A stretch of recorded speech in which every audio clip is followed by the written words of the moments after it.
Hello and welcome to my channel. This is Ozzy and I am here after 2 weeks of delay. I was supposed to upload a video last week, but a trip came up and I had to leave. Anyway, I'm here and today I'm going to talk about a topic that was suggested by my friend Kuba. Thank you, Kuba. And it is going to be about my journey of learning English, how it started, how it's going, and where it will get to, hopefully. So it's not really easy for me to talk about this specific topic because it's very, very hard to remember how I learned what I know today. Or how did I get to my current level, but yeah, I'll try to put the pieces together and come up with a story, and I will try to be as accurate as I can. English was my first language, first foreign language, if you don't count Farsi, because up to the age of 6 I didn't speak Farsi. I live in a city where almost all people, like 100% of people, are Turkmen, so Turkmen was my first language, my native language, and I could live without a difficulty even if I didn't know Farsi. But once I was at the age of 6, like all other kids, I have to go to school. So you have to kind of learn Farsi from that point on, because everything will be in Farsi. Your future will be in Farsi. It doesn't make sense, but it is true. So yeah, I had to learn Farsi, and it was really easy for me, I guess. I have no memory of it, except one very funny story about my Farsi before attending school. So I was at kindergarten or preschool, and apparently I thought myself a very native speaking Farsi, and I tried to teach my neighbor's kid Farsi, and I sat her down and I was like, look, if you want to say divan, you should say livan. If you want to say dekmech, in which is demkech, or demkesh, you need to say damn catch. Now, you wouldn't find this funny unless you know Turkmen and Farsi, but it is that demkesh in Turkmen means pot, a teapot, and I was like, I tried to teach her some words, and all the words I had taught her so far were all very similar to Farsi, because they were Farsi, and we were using Farsi words for those objects and things. And when I got to the teapot one, I kind of, I said, I might have thought to myself, well, if Livan is Livan, then Demkech is Demkech. And I altered the pronunciation a little bit to make it more Farsi, and I was like, damn catch. And it was so funny because my whole family were laughing at me, and they still do laugh at me when they recall this memory. Anyway, so at the age of 6 we start learning Farsi, and by the age of like 9 or 10 we are like a B1 Farsi speaker, and after that some people remain a B1, some people got to the point where they can call themselves a B2, I think. well, we don't have these levelings, but yeah, just to give you a general idea of what I'm talking about or what I mean. I think I'm a B2 C1 level, more of a C1, I guess, I don't know. So today my Farsi is far better than my Turkmen. Anyway, and I was saying English was the first foreign language I learned. We start learning English at the grade 7, and so I remember our very first session of English at school. My friend come up to me and she was like, "Hey Ozzy, there is a English class in an institute near our house. Do you want to come with me?" And I was like, "Yeah, sure, why not?"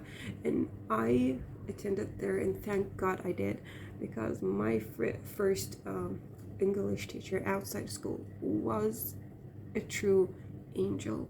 Like, I'm in love with her. She made me fell in love with English, and to a point I chose English literature as my university major. Anyway, so we go there, we start learning English, and I find it really interesting, hard but interesting. And school didn't really do a good job of teaching us English or Arabic, because I took Arabic like 6 or 7 years at school, and most of us do, all of us do.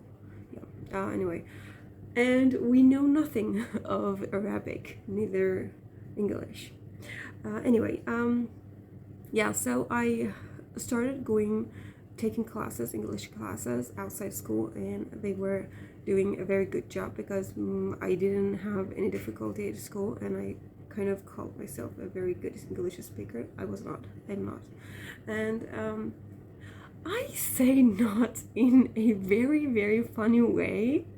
I don't know why I do this, but I do it, and yeah, I'm like, not. I don't know why, but yeah, I do. And so I was saying, I thought I'm a very good English speaker until I went to college, and I was fully disappointed in myself, in my abilities, in my English, and the image that I had created for myself, that people created for me, because everyone was like, "Oh, Ozzy, your English is very good. You're very talented and stuff." And I was like, maybe I am, and I thought I am, but I was not. And I remember I struggled very, very much in our speaking classes, because the first year of college we took general English classes, like we had free discussion classes, we had listening classes, and we also had like I think storytelling class. I don't know if it was the first year, I think it was. And yeah, I had a very difficult time coming up with sentences, with simple sentences. I remember this very incident, which was very, very humiliating for me until now. And so it was, we were at the class, and the teacher asked us something, and I was speaking, like struggling, but making sentences anyway. And I got to the point where I wanted to say that my dad eats a lot.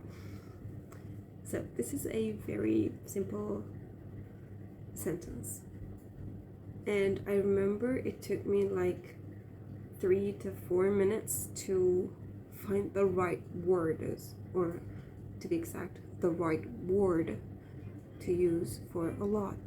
I didn't know a lot, I think, or I did, but I couldn't remember it, or I didn't know if it was accurate to use it there. So I think I made a sentence in the line along the line of my dad eats much. I think that was it. My dad eats much. And I remember the teacher correcting me and saying that no, it's this and that. But yeah, my English was that bad. I was 19 at that point. And after that, we had more and more materials in English to study, to read, and to listen to. And I started watching more and more movies and listening to English songs and so on. And songs never really helped me. I don't know why. I didn't actively try to learn anything from songs, but yeah, I don't know if they helped me with like words and expressions. Like people do say that, yeah, they help a lot, but they definitely helped me with listening. Anyway, so I'm sorry I do these kind of gestures. I was saying, after that, my English started improving, and it got better and better and better until the very last year of college. And I was pretty comfortable with my English. Comfortable, this is a very hard word for me. I say it comfortable because it's more comfortable for me. Anyway, I say anyway a lot. It was like before, now it's anyway. Anyway, I was at a class, and it was a translation class. We had a piece of Bible, and we had to, I'm Muslim, I think I am, I don't know. We had this piece of Bible, and we had to translate it from Farsi to English, I guess. I did a great job, I think. I was very proud of myself then, and my teacher was proud of me too. And I was reading my lines, and I get to one point. I can't really say it out loud. So it was this word. Then I thought I read it out loud, and to that day I always read it like that. And I remember my teacher wanting me to repeat it again and again, and I can never forget the look in his eyes because he had so much faith in me. I remember he would like suggest me extra materials after school, after class, and like, Miss Ozzy, do this, do that. He called me Miss Azade. Yeah. And he really, really liked me as a student. And he was so disappointed at that point, and was like, Miss Azade, it's surface. Because to that point, to that day, I was pronouncing it as service. It's too funny because I am sure that I heard it 100 times and more, being like service. Even in Farsi we say service. And I don't know why I said it like that, but I did, and he was very, very disappointed in me, and I was disappointed in me. And from that point I thought that my English needs so much more work, and I was again disappointed in myself. Until I wasn't really confident in my English then. I am not today. And I remember having this conversation with my classmate, and she was thinking of it, taking the MA entrance exam, and I was like, I don't really feel confident about this. And she was like, why? And I was like, because I don't know so much. Sorry, I'm back. So I was saying, I was like, I know I'm not confident in my English, and she was like, who is good at English? Just take the exam. And I was like, okay. And I ended up taking the exam and not making it because it didn't really matter. It was kind of a mock exam. But I took the exam next year and I got in, and as I was expected, my English wasn't good. Our classes got so much more advanced. The materials that we covered were so sophisticated and advanced and like super like complicated. Don't get me wrong, I was able to follow along and understand the topics that were being discussed, but I wasn't really good when it came to like producing the language again and like kind of joining in the class and commenting on the topics that were being discussed. So that was very difficult for me, and I felt very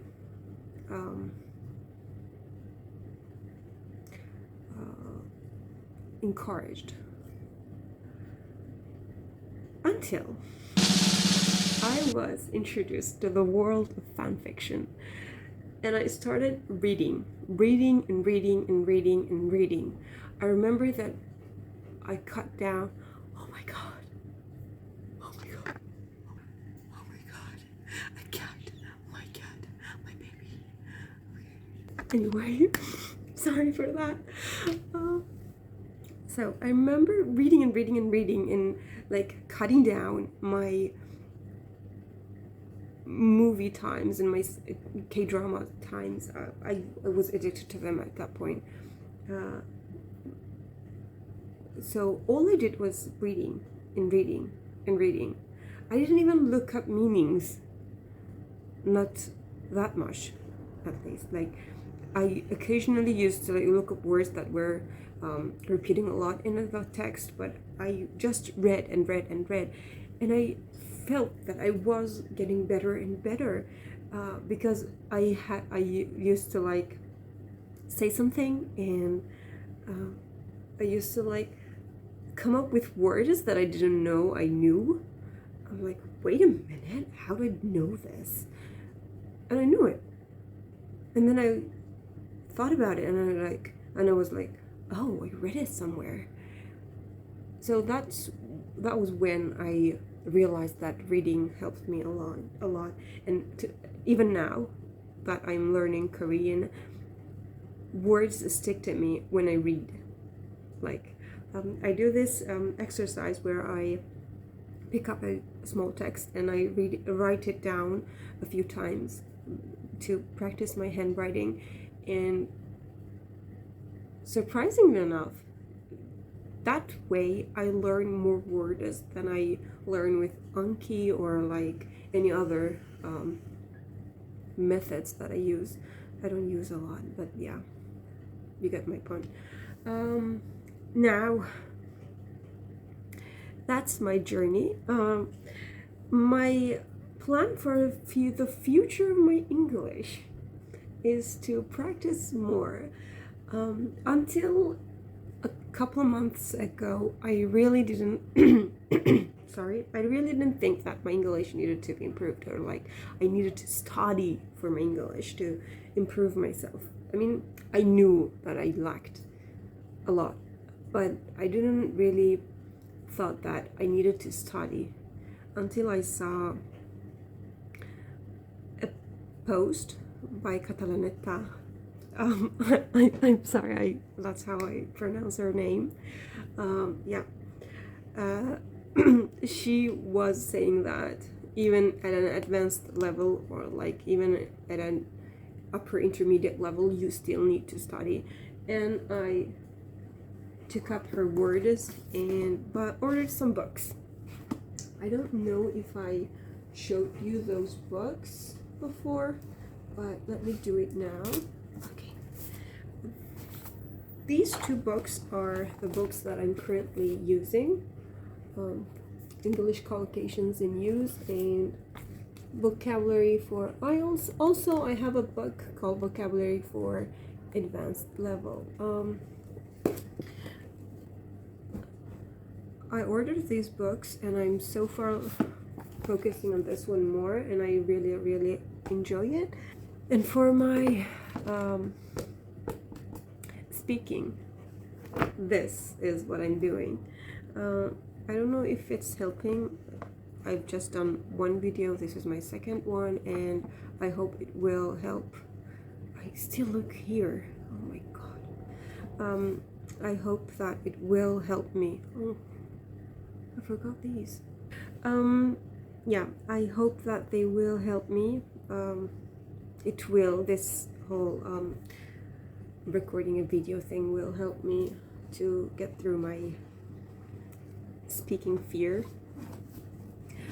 Anyway, yeah, this was my English journey, and I want to take this opportunity to talk about something that was asked by my friend Kuba.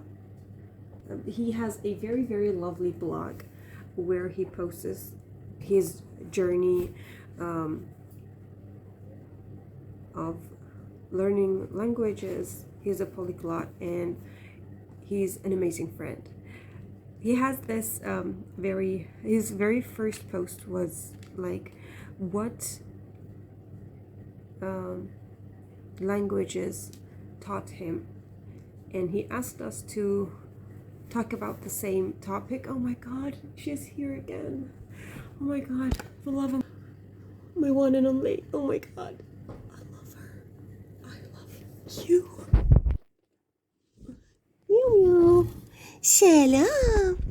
Hey, what peki güzel. Hey, what peki güzel. Selam.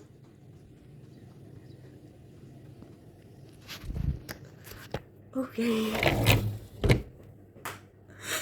I can't help myself. Anyway, so he asked us to talk about what languages or the language that we are learning taught us. I have tried a few languages and all of them had something to teach me.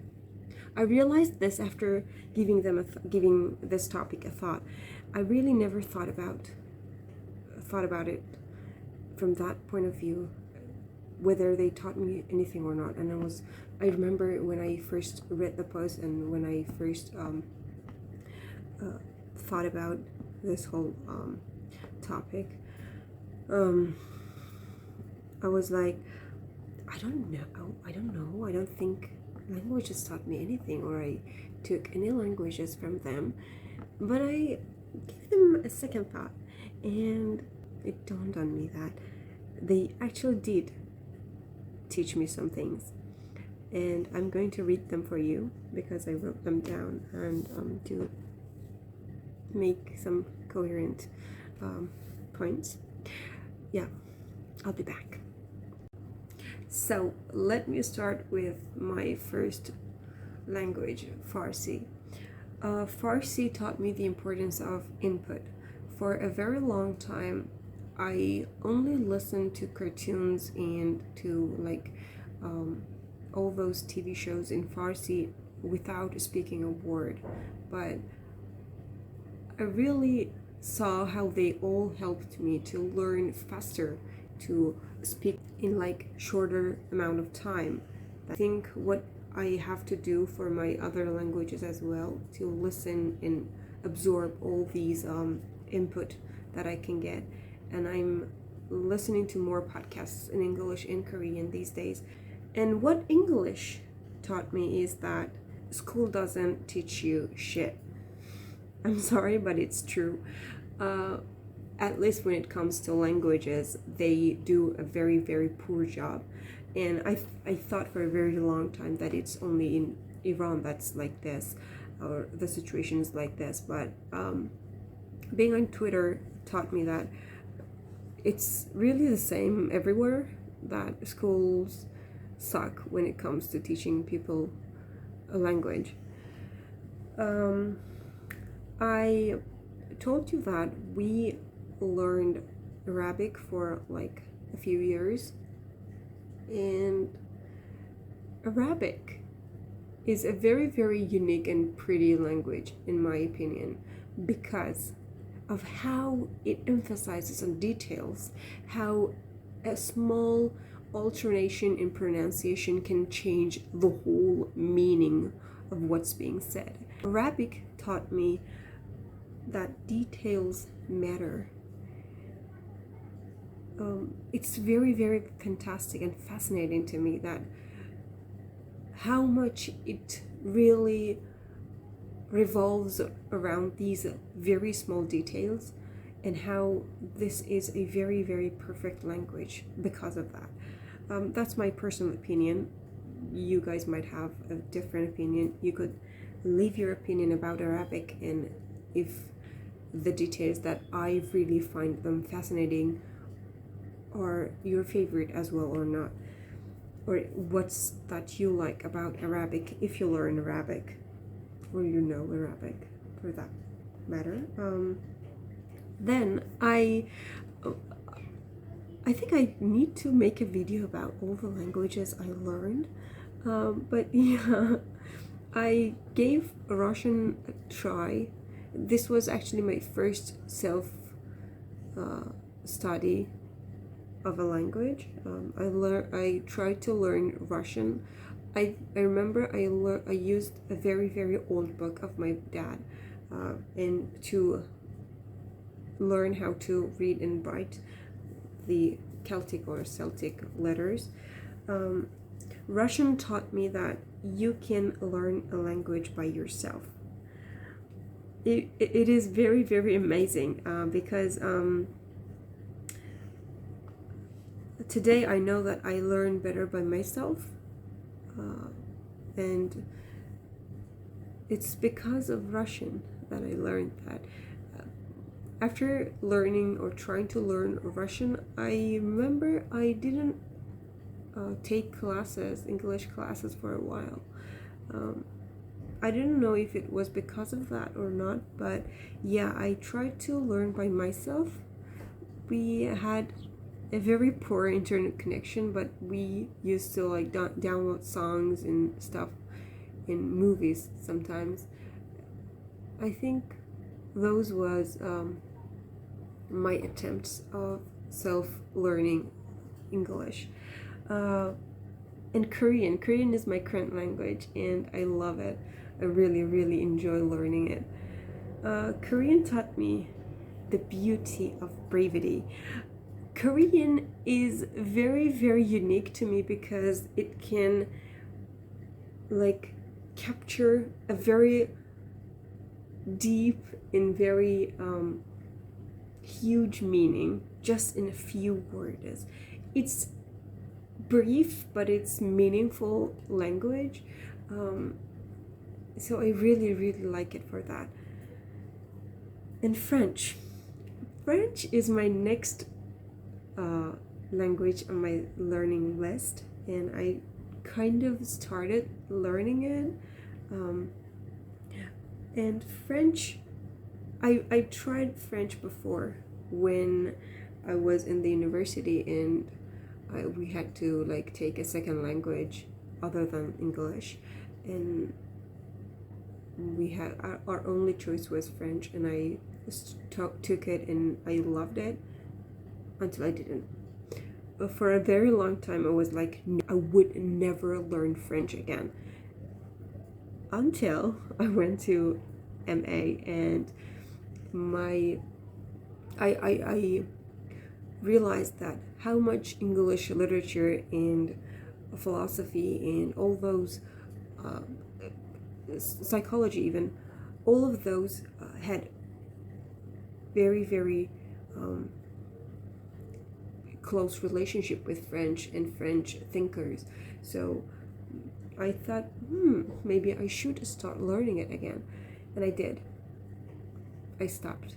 Then again, I restarted. And I stopped again. But now I'm trying to learn it again. And I even bought some books, some short stories. And I have a textbook somewhere. Also, I have this course, online course that I will follow along with that textbook to learn it. But what French taught me is that doesn't matter how difficult you are to deal with, there will be people who would take their time to appreciate you. This is what French taught me, because French is, to no one's surprise, a very, very hard language to learn. And it's extra hard for me because my brain kind of stops working when things are divided into masculine and feminine form. But French is still beautiful, and I'm going to give it another try, and hopefully I will stick to it for a longer period of time this time around. I also tried, or yeah, there is this very nice and funny idiom, dipped my foot in, I think, I don't know. But yeah, I tried German as well for a very short amount of time. I had a very close friend, and she lived in Germany, and I was like, hey, I want to learn German to be able to talk to you sometimes. She is Persian, but she was also learning German, and she was good at it. And I was like, you can teach me, I can teach myself.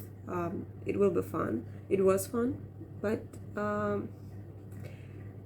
the thing is, just because you like something doesn't mean it's meant for you. This is what I learned from German. And I kind of stopped learning it. I don't know if I will get back to it. I think I won't, but that's never for sure. Also, I learned Latin for a while. I will learn Latin again in the future. I don't know when, but I will. Latin taught me that no matter how old you are, you can still be beautiful and attractive. And it is true. It is true. Latin is a very, very attractive language to me. I really, really love it. I think it's very pretty and amazing and beautiful. It is a bit hard, especially when it comes to finding the resources or the right resources to learn from, but it is still worth it, I guess. I have this very very nice YouTube channel. It has so many amazing lessons on Latin, and I used to like follow along these lessons, and the person behind the channel did a very, very good job of it. Anyway, I have this side language that I keep myself engaged with it, but I don't really give it much time and effort because I'm not ready for it now. But I will get to it in the future because I love that one too. I love many languages. It's very yeah, it's Japanese. I know how to read and write hiragana and katakana. Okay, I don't know how to write most of those letters, but I at least can recognize them. And I also can like say a few expressions and stuff. But yeah, I don't know much more. But Japanese taught me that just because you look intimidating doesn't mean you are. Japanese especially looks intimidating because of its 3 writing systems. What was the book?